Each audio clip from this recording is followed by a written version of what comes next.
Good morning, everybody. Good afternoon, good evening. We can see you're joining us from all over the world. Thank you for joining us in one of these leading in turbulent times sessions that IMD has been running over the past month through the COVID crisis. My name is Emilia Laspana. I'm an executive coach. I work with IMD, but also in my private practice. I'm also an affiliate learning manager for IMD and have been working with IMD for the past 15 years. And in that role, I have also known and worked with Bryant, who's presenting our session today, for a long time, for many years, working with him in my role as an executive coach, but also designing learning experiences for our participants. So it's my great pleasure to introduce Ben Bryant today. He's a professor in leadership at IMD, and his special focus is on leadership space, leadership dynamic, and leadership identity. Ben, do you want to tell us a bit more about that? Sure. Thanks, Amelia, and welcome to everybody. And it's lovely to see a number of people and some familiar names of folks that I've met in the past. It's really good to be with you. Look, the original title of this session was actually 5 reflection themes for the COVID pandemic.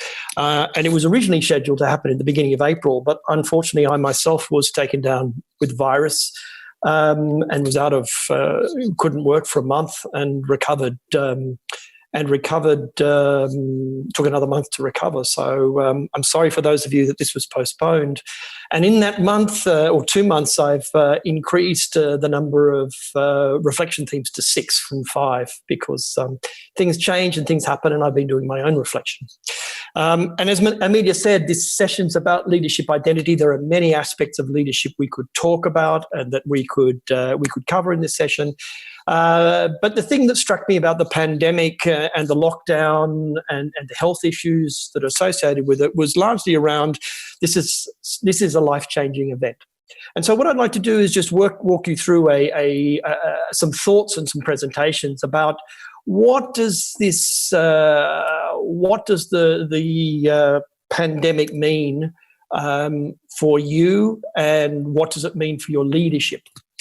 In a way. And so these reflection themes the session will be largely inviting you just to reflect and think about you and your leadership and what are the impacts from it. And you may at this moment in time not see a lot of connection points, but I hope by the end of it you might be left with things to think about for some time ahead. Let's just start off with a couple of basic premises, and that is that we know that executives learn more from books, from experiences than they do from books and teachers. This is an old model that comes from the 1990s, and we know that your experiences are very important in learning things. And as part of that learning process, it's learning from experience and challenging assignments. These are the most fruitful learning experiences, and that they are often uncomfortable. And we'll explore with you today to what extent the discomfort is part of the work that's going on. The research that I've done at what's a research centre at IMD called the CEO Learning Centre invites people to think about, executives to think about what sorts of experience could you learn from. The most common one people think about is being given a new role or being sent to a new context. I know Amelia went to Burning Man a couple of years ago, and the idea of just being in this very different context forces you to think about yourself in different sorts of ways. But you'll also be familiar with the idea of learning from outcomes, either whether they're success or failure. And the idea that, even in a chess play, when you lose or you win, do you really understand why some of the moves led to failure or success? It's difficult to really know why we learn from what we learn from our outcomes. We also learn from our friends and our enemies, our colleagues, the people we disagree with, the people we debate with. We may not publicly acknowledge that we learn from them, but even when we have quite a fierce disagreement with people, we often do go away and think about it, even though we might not tell the other person we're thinking about it. But really today's session is focusing on this last one, on life-changing events. How do our lives change as a result of events that happen to us. And they could be events that we have no control over, or they could be events that we have control over. So these life-changing events are the focus of what we're going to be looking at today. And I'd like to share with you some thoughts about what do we mean by life-changing events. These are the typical life-changing events that take place in anyone's life. Marriage, children, divorce, Princess Diana and Charles kind of experienced all of that. Death, they also experienced that. For us, perhaps the pandemic, for some of you, it may be that, people have become very ill, and maybe it may be possible, given the number of people on that, people who have died from the pandemic, which is pause for reflection and so on and so forth. Getting your dream job, the thing you've always wanted to do, and how that changes your life. You'll think about getting fired. Some very senior people, CEOs we talk to, talk a lot about what they learned from the experience of getting fired. Not so much what did they do wrong, but how does it force them to reorient their lives in some way. Natural disasters that impact you personally, whether it's bushfires or floods. I can speak from personal experience in that. And last but not least, and I've added this, the lockdown. What does it mean that our movements are constrained? So there are health issues as a result of COVID, but there's also the lockdown and what that actually means for us. Of course, there are economics that are associated with that, but let's just look at how has it changed and how has it shifted us in some way, shape or form. So what I'd like to invite you to do throughout this webinar is just to reflect a little bit on your own experiences. And as you reflect on your experiences, the idea is paying attention to and making sense of some noises that we usually ignore, that we usually don't pay attention to. They're just sort of thoughts which enter our mind and so on, and we just say, well, we have to do this. And we don't stop and think about, well, why? Why are we doing it? Why are we thinking that? So the invitation is for you to look at all the other stuff that's kind of going on in this 45-minute session. And asking ourselves, what does this, what's this really about? As I invite you to reflect, it's inviting you to think of your thoughts. And I particularly like to invite you to think about some of the crazy thoughts that you have, the mad thoughts. And these would be thoughts that you probably don't share with other people. These are thoughts where you might have this thought, and no, that's a bad thought, or, I really shouldn't be thinking that, or that's a bit of a crazy thought. So even the thoughts you try to push away, just pay attention to them. One of the best moments for noticing your thoughts is when you wake up in the morning. What's going through your mind? It's telling you something that's actually going on for you. I can see there are a couple of questions, and Amelia, I'm going to ask if we need to pause in a minute. I'll just finish this next piece here. The second thing is to notice what you're doing differently and why. So the lockdown, and if there's been health concerns for you, you will have been forced to do things differently than you otherwise would have. And the question is why? I mean, the first thing will be, well, I'm being told I have to do it differently. So the question will come, how much control do you have over what's happening to you in this pandemic? And we have lots of responses because there are a lot of things that we're being told that we cannot do. And then we have responses to that. It's normal.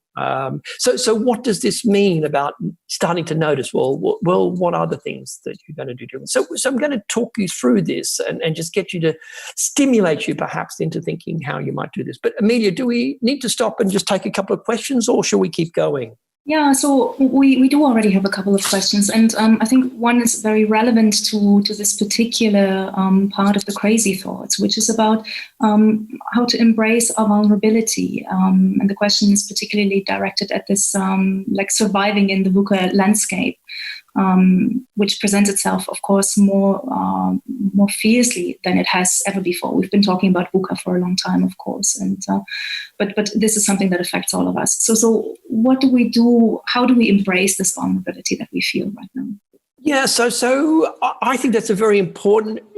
It's a very important decision that we need to make, which is how much of our private selves do we share in a public space? as a leader. And in a crisis, there is a tendency for us to want to say, we want strong leaders in a crisis, and strong leaders don't show their vulnerability. If we looked at, some of you from the UK and political preferences aside, if we looked at Boris Johnson, there was an attempt by him to kind of show kind of strong leadership at the early stages of it, but the illness took that away from him and he became ill. But you can see that there's this model that we need strong leaders during a crisis, and therefore don't show your vulnerability is kind of the message.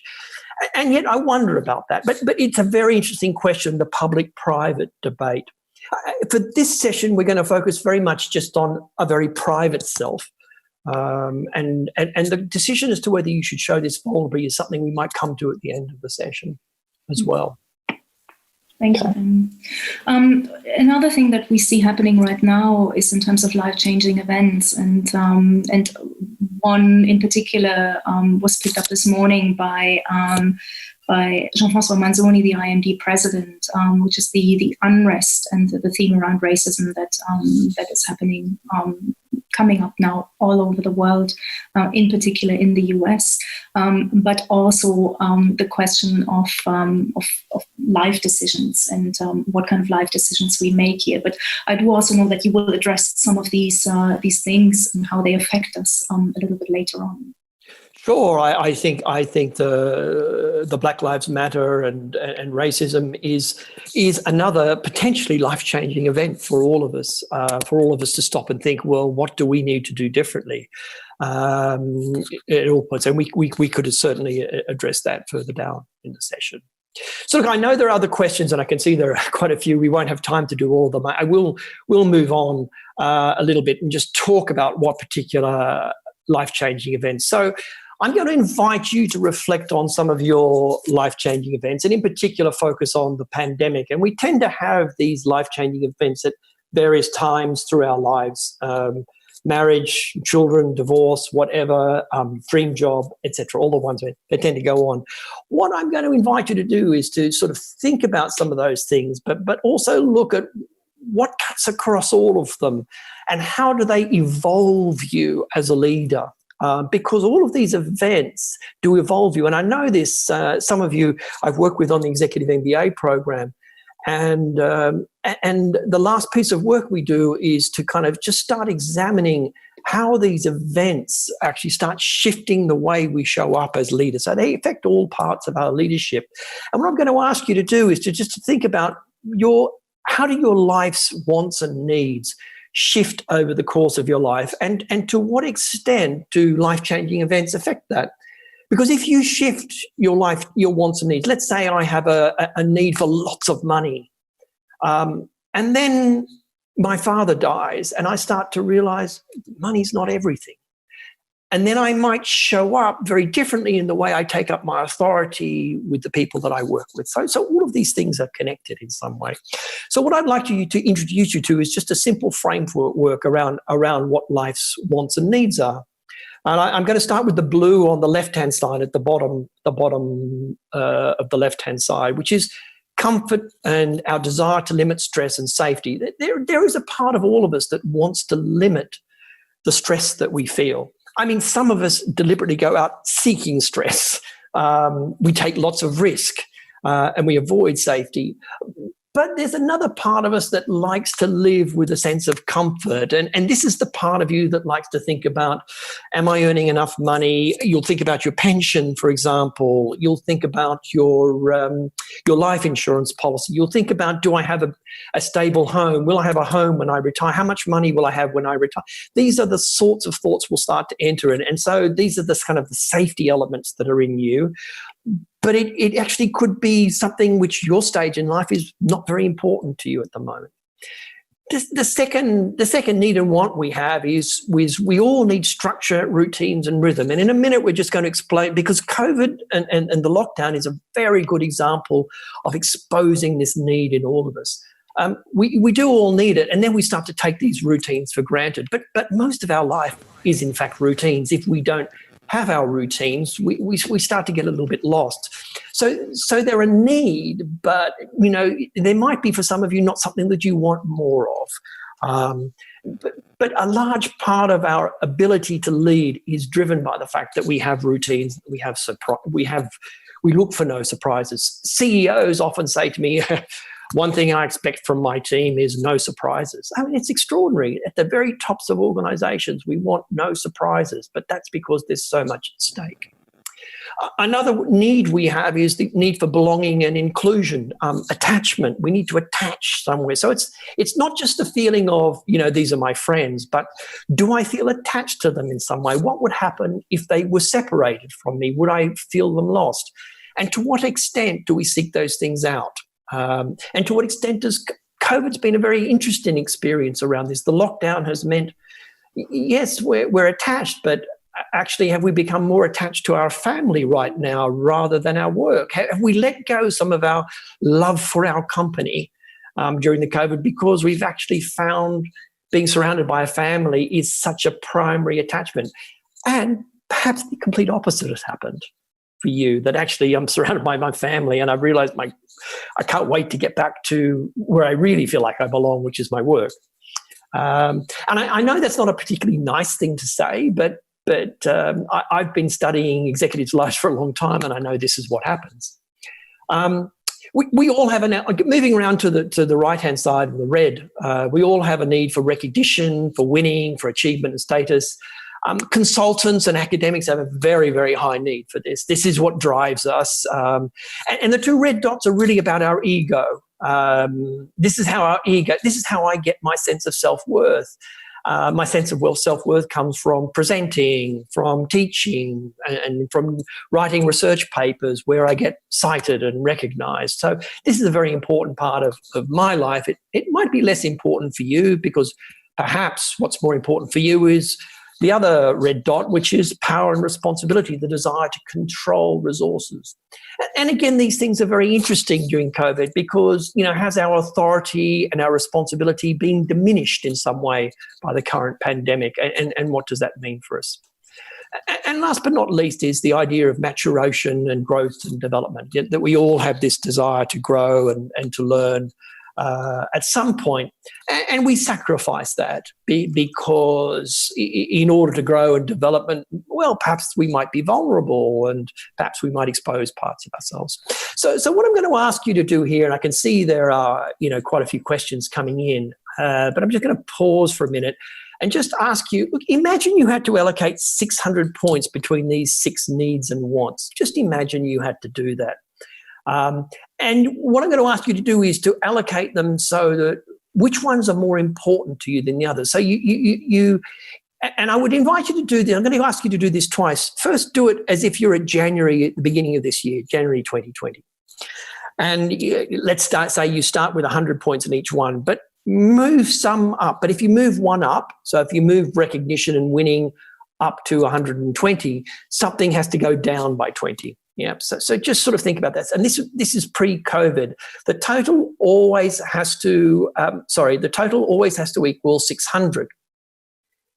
So it's just a reflection from you, and it's quite a difficult question. This I would normally give people 15 minutes or so to just stop and think about, which of these were more important to you at the beginning of this year before the COVID pandemic came along.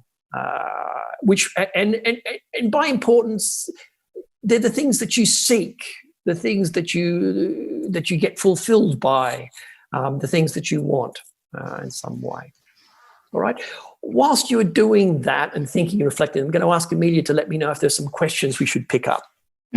So I'm reading through a little bit and try to identify some themes. And I think one of the concerns is about, or the underlying question might be directed at, what do I do with this uncertainty? How do I get control? It's a situation that is unprecedented for pretty much all of us. I mean, even immunologists do not quite know how to face this right now.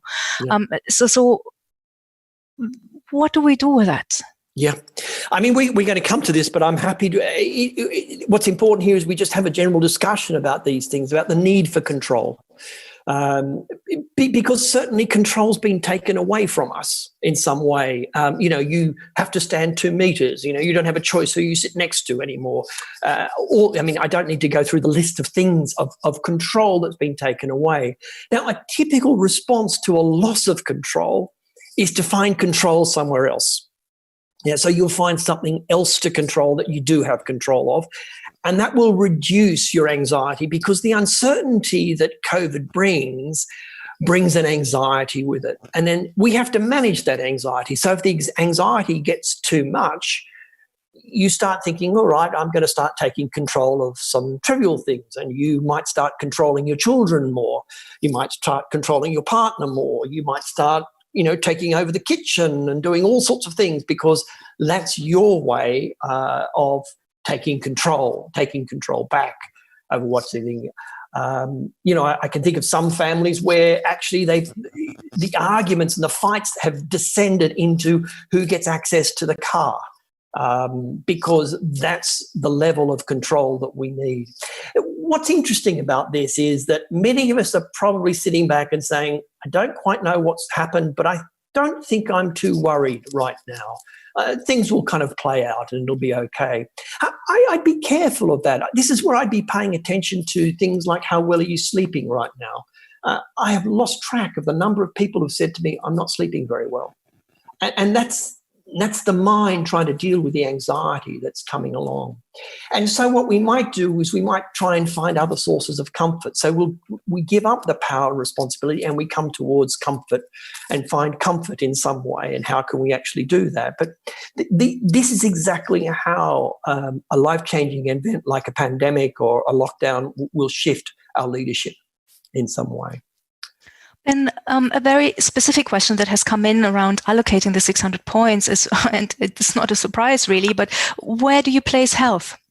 In one of these, in which of these categories would you place health? Yeah, comfort. I would put it down. It's a very good question. It's not always obvious, but if health is life-threatening, it comes down into comfort. It's the idea that I'm going to lead the things I need to take for granted.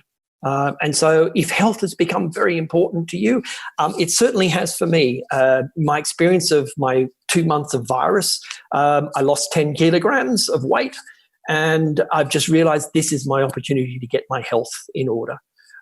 So it's been a huge shift for me personally, but I know I'm not the only one. I know other people are kind of responding to this. So yeah, it's the comfort, the limited stress, the feeling of safety that we get from feeling healthy. So the feeling of safety then also feeds into one of the other questions that have been coming in. And this is, of course, because we have such a broad audience from around the world, is the effects of war, which in Europe we see a little bit of by having refugees coming into the countries and our desire to wanting to protect them. But people who have to stay in regions of war, where would you place that? Yeah, I mean, it's the design. It's all going to go into. I know it's not comfort.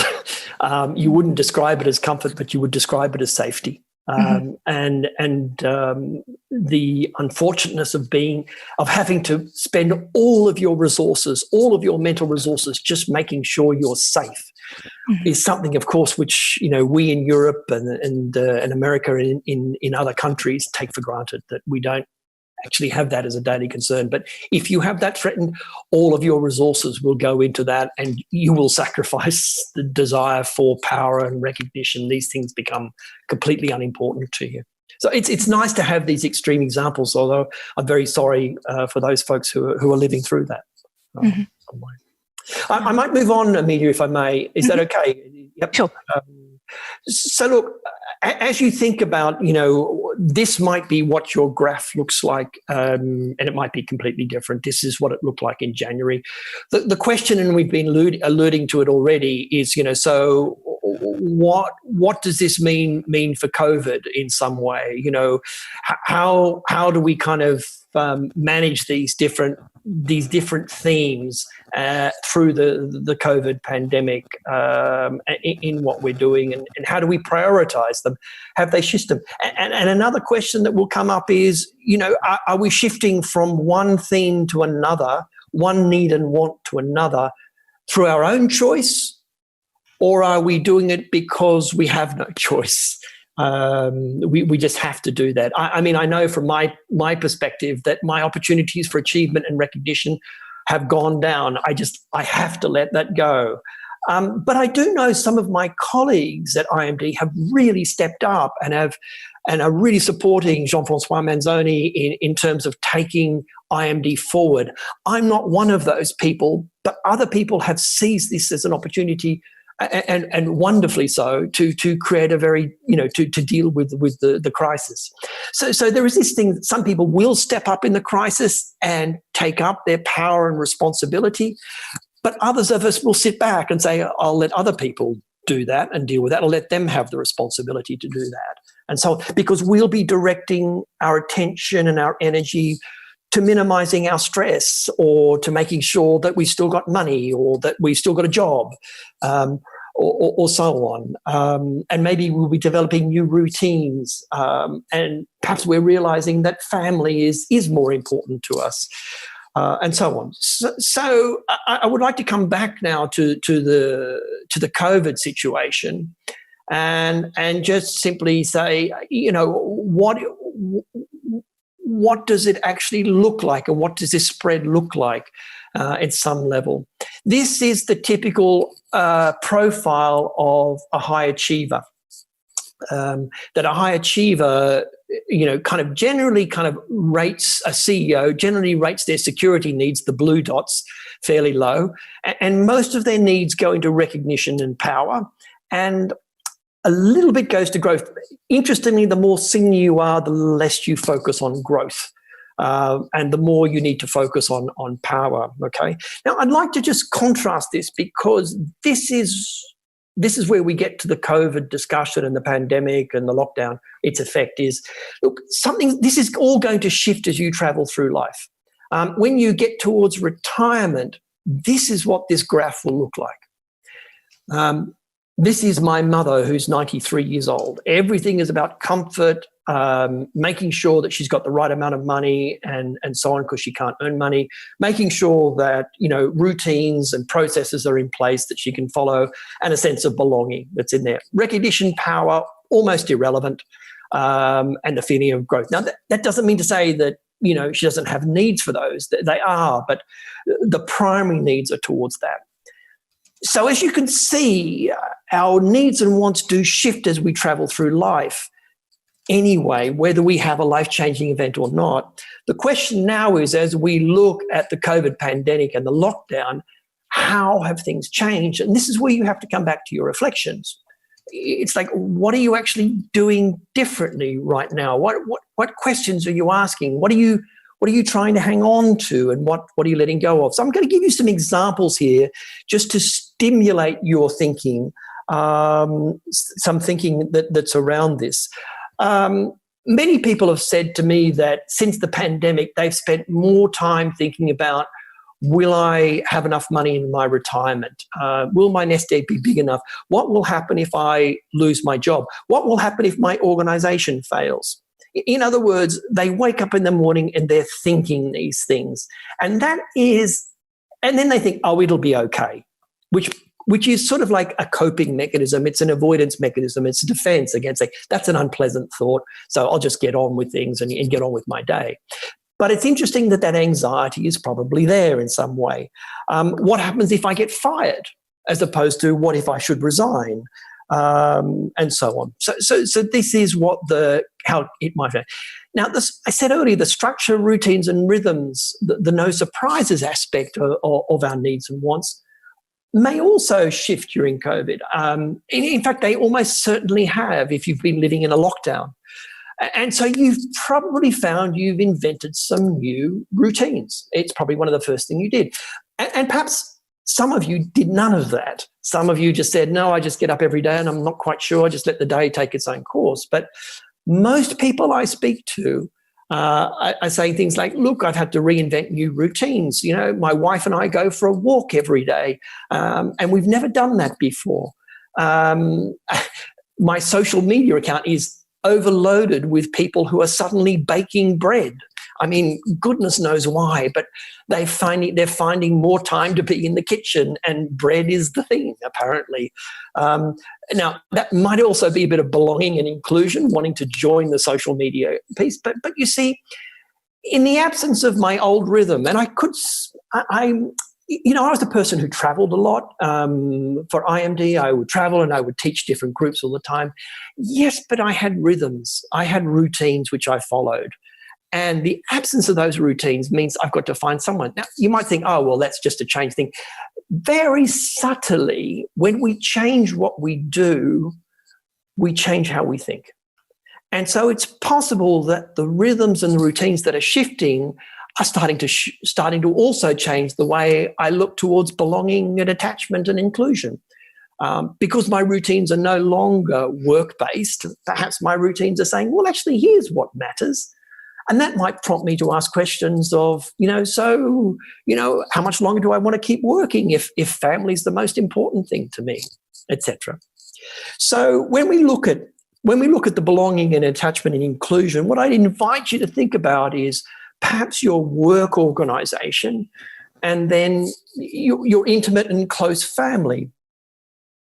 What's been very interesting about the lockdown is that our capacity to have physical intimacy with our friends or with our extended family has been minimized. And it's kind of a question of, do you miss that? Do you miss that in some ways?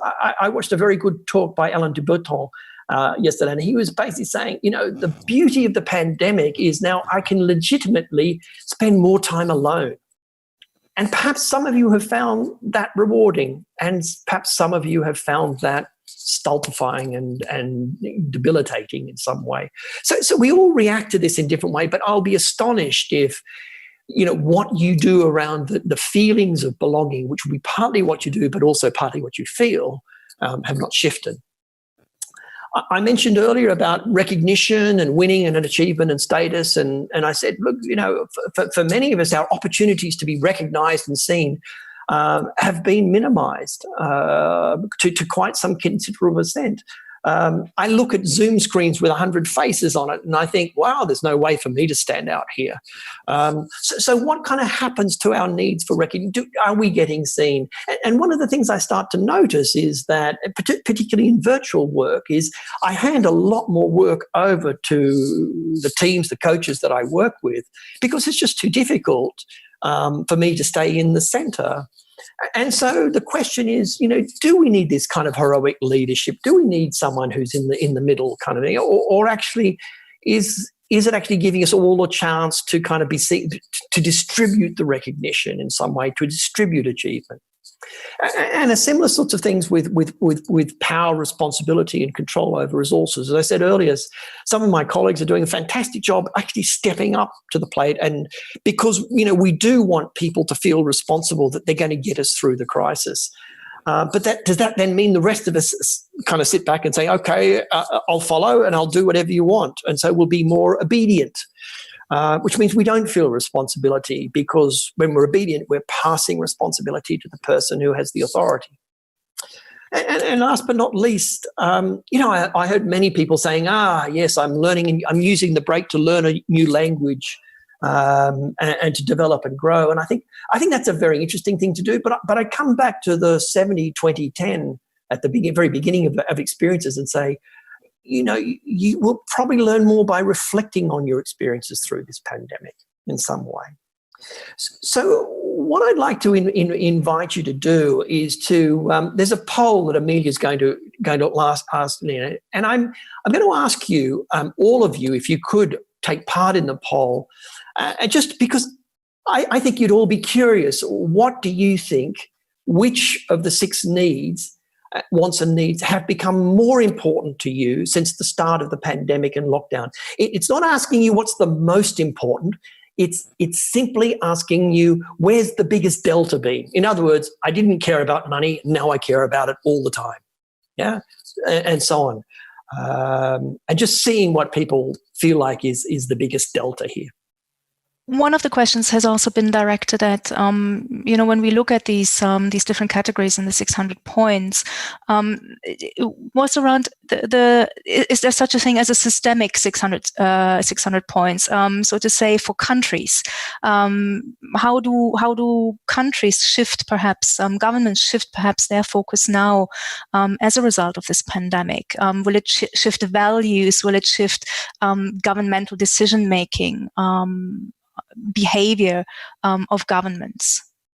I mean, I think it largely depends on the politicians in power, and I'm not sure they're really listening to people, other than if they have re-election needs. I think what they're doing is they're responding in their own particular way of, what do I need to have control over and what do I need to have authority over? I think if people are coming forward and saying, I am addressing concerns about my long-term security, safety and comfort, which is what this data is showing, it's showing it quite clearly. I think that's something for governments and politicians to take notice of, that this is what people are concerned about, even though we seem to be kind of living on our assets at the moment and so on. But actually, there's a large degree of anxiety around comfort that's going to be happening. So I'm going to assume that the polls come to an end because we've got about 400 responses there. And that's really interesting that, I'm going to show you the next slide, which was prepared, but it kind of matches a lot of what I expected to see. And what's been happening there, that people are shifting towards the top three. Recognition and power are becoming less important. And interestingly, growth and personal development has become important. So, Amelia, you're sharing the results now with everybody, that's where that comes from. So it's a really interesting graph, and if you want to come back and look at this data, you'll be able to look at the video afterwards. But I'd like to move forward to the next slide. So if we could just take that screen off and move forward. So this is what I thought the life-changing event profile would look like. That yes, comfort would become more important to many of us. Routines you didn't rate as quite as important, and I would invite you to look at that, because routines often seem very trivial, but I would not underestimate routines in the way they shift our minds. If you start to notice the sorts of routines you're doing, the things you're actually doing differently, and you must be, the question comes back to, what does that actually mean? What does it mean that I'm baking bread? Now, you could say it just simply means I'm baking bread. But if you extrapolate that out, you're going to start asking yourself questions of saying, what is it about food and nourishment and cooking that actually is fundamental to who we are? What is it about cooking with other people, for example, in the sense of belonging? I know you might feel like I'm stretching things here, but all routines have a meaning. Even the routines in your business, your performance review, they have meanings. They have meaning around fairness and equity. So just pay attention to the routines. The belonging, I'm also not surprised to see that was fairly high on a number of people things. And interestingly, I'm not surprised to see the growth. That people are stepping back and responding, saying, this is an opportunity for me to grow. And as I said, the question will largely come down to, is the opportunity for growth really coming from reading a book, joining a university course, joining the Leading in Turbulent Times series, or will it come from your reflection? Remember that most executives, most of you folks, will learn from your reflections on your experience in some way. So I don't think I need to do the second one, because I think it was fairly clear from the first one that probably the least important for all of you now has become recognition, power, authority, and responsibility. But I just want to use this as an opportunity to open up for some questions and some discussions around that. Amelia, can I hand it over to you? Sure. Next poll. No, not the next poll. Just I think we'll skip the poll, because I think it's obvious which one this will come out as. Yeah. The least important is recognition and power from the first one, because it was just so clear cut. And I just thought, are there some questions that are coming up on the? So one of the questions is around the change of role for the leader in a more distributed and as the participant is asking, democratized society. Leadership is now taking place everywhere. So what do I do as a leader of teams, of organizations? It's a great question, and it goes beyond the lockdown and the pandemic. It's a question of distributed leadership, which simply means your role is very, very different. Because the notion of responsibility and accountability is there, but distribution of the authority to other people, which is inevitable, simply means you've got to let go of your desire to control. And that desire to control things is meeting your anxiety needs at some level. And so you would ask yourself, well, do I do this very senior executive job because I get paid very well? Do I do it because I enjoy the control, or do I enjoy the responsibility? Which is it? And if I enjoy the control, then it's probably more like comfort and safety. But if I enjoy the responsibility, then that is something that we need to continue to have. But the question then becomes is, how do you allow other people to be responsible? As I said earlier, in a pandemic, there will be, in any kind of crisis, there will be a tendency to want to centralize that. In other words, leave the responsibility in one or two people, either so that we can love them or so that we can hate them and complain about them. It'll be one of the two, but as long as someone has that role, that actually helps us get through the crisis.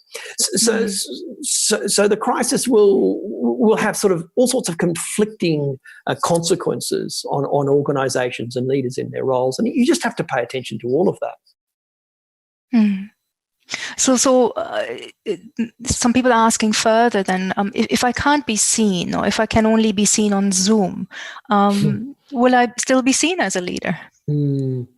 Oh, great question. That's a super question, and who do you need to be seen by? I honestly, I don't have an answer for that, other than it's a brilliant set of questions, and we will have to deal with this. That our needs for recognition might fade because there are so many people who have access and who are being seen at the same time. Through these processes. So the question largely becomes, maybe this is why people are baking bread. Because this is where they do feel like they're seeing something and achieving something just for their own ends. I mean, it's a bit of a stretch, that statement, but I don't have an answer, and I struggle with it as well myself. I'm not quite sure what I do with my recognition needs, other than, do I throw in the towel and run away, which is some of the crazy thoughts I have in the morning, when I wake up saying, maybe I should just run away because nobody needs me anymore. And then you realize, no, that's a stupid thought. But what's it really telling me? The source problem is something about my needs for recognition. Mm-hmm. So people are coming in with beautiful themes: the need to belong, the need to be seen, the need to be feeling having purpose. I'm just summarizing a little bit what I see here, so that people also know that we're seeing what you're writing. Some people are saying, is this not like the Maslow pyramid of needs? Yes. The different points. Yeah. What can you tell us a little bit about that? The similarity between Maslow and the 600 points. I mean, the 600 points are honestly, I didn't credit, but they are derived from that, and also through a number of other people. A guy called John Hunt in London and Ed Shine. All of this derived from Maslow's hierarchy of needs, and they are still they're very intuitive and they're very important. The only thing that's been discounted around the hierarchy of needs is that they're sequential, and as you can see, the idea that as you start meeting your ego needs, if you have a life-changing event, you will go back to comfort. And then you can also increase the desire for self-actualization, which is growth, and so on. Mm-hmm. I think we won't be able to help ourselves going back to the sort of security needs of safety, belonging, and routines. We will have to do things like that during the COVID. I think the area where leaders have choice moving forward is this thing between if you can't do the ego, which is largely the outer journey, because the ego brings you sense of self-worth and satisfaction in the eyes of other people. And so that's what we call an outer journey. Sometimes we do things to still please our parents or we're still trying to impress people to be seen and so on. So recognition and power are largely outer journey kind of phenomenon. But I do think the choice we have is enhancing the individual journey, the growth, the maturation and discovery, as opposed to the responsibility achievement. This is where we need to focus our work. And I think some of that just requires some fairly intense reflection and some writing would be my encouragement, because we have to figure out, what do we want to hold on to? This is the essence of all change. All change, if we want to. The question will largely be, will the pandemic and lockdown be a life-changing event for us? Well, only if you want it to. Yeah, because you can revert to some routines of baking cakes and bread and cooking and going for walks and all this sort of thing. Yeah, and then when the lockdown's over, you go back. Or you can have this choice to really stop and think about, but this is a life-changing event. In the same way that the death of your father or your mother was a life-changing event. And perhaps you capitalized on it or perhaps not. But these life-changing events are things that we could experience, and it will come down to, well, what do we want to hold on to and what do we want to let go of? Mm-hmm. So when I look a little bit at some of the comments that are also going to this systemic side of this, there seems to be equally a desire for a change to the existing routines in our society, the existing values in our society. But at the same time, there also seems to be a fear of that. And the fear seems to be promoted mostly out of how much control do I have over that? I would like the world to change, but can I actually change it? Yeah. I would like my government to pay more attention to not just the economy, but also to the environment, for example, to put it very flatly. Yeah. Yeah, it's we do love consistency. We do like to hang on to things. We like our routines to be familiar, and most of our routines do that. And then there comes a point where we say we need change, and we need change as individuals. We need change as societies. The idea that we as individual leaders can formulate a way in which we can change the world, or that other individuals can change the world, is probably a folly. The most we can actually hope for is actually thinking about how can we change ourselves, and can we hope that other people will change at the same time. We will move at a pace as a society. It will be very, very slow. So change in terms of, will we be more climate conscious post-pandemic? I don't know. I know a lot of people are writing that at the moment. I'm thinking, I couldn't predict that. I couldn't see the logic for that, other than we are flying less, and therefore our routines have shifted, and that might now shift our mindset. That's the only thing I can think of as to why, the shift in routine from not getting on a plane twice a week will maybe start to shift the way we think about the environment, and therefore that's just why airlines are nervous right now, because they think it won't come back. So I don't know if does that answer the question to some extent, Amelia? I'm pretty sure it addresses some of these aspects, but I do also acknowledge that it's a very vast question, and we can't predict. We don't have a glass ball, of course, to understand what will happen. But I think it's important to notice that there are certain things we expect to happen, or we hope to happen. And probably coming back to what you're recommending is it goes back to the reflection: why does this matter to me? And perhaps if I hear you right, is I begin with me. How might I make that change that I would want to see happening on a broader level? That's the level of control I have. Some of the participants have been writing in, when hit with a crisis, I am able to cope when I look at my routines, at reflecting more on myself, paying attention to my own needs, just to get me through this. And I guess it is maybe frustrating, perhaps, but it is maybe the only thing that I can currently do. Would you agree with that? To focus on? I would. I think that's, if when developing the thoughts around this session, I thought this is a real opportunity to work in real time with something everyone's experienced, and to saying we have a choice about how we change as a result of the pandemic and the lockdown. We have a choice, and we might sit there and think about that at a societal level or an organization level, but fundamentally what we can control is what changes in ourselves. And we won't, as I said earlier, we won't be able to help the shift to focusing on belonging, routines and comfort, and your data clearly showed that. The one thing we do have choice over is our decision to reflect and have growth at some level. So Ben, we are actually past our allocated time slot, and when I just look at these questions, they're really fantastic questions here, which would almost warrant a second webinar. And I just say they are around the qualities of leaders moving forward. How do I build or reestablish trust with my team when I work with them virtually? And also boundaries. How do I manage? Like everything is everything these days. I work from home. I live from home. I interact with my spouse, my children from home. Where's the boundary that I need to set for myself, etc. So just to say that there's a lot more that there is desire to be addressed, and yeah, I would leave it here. Would you like to say something at closing?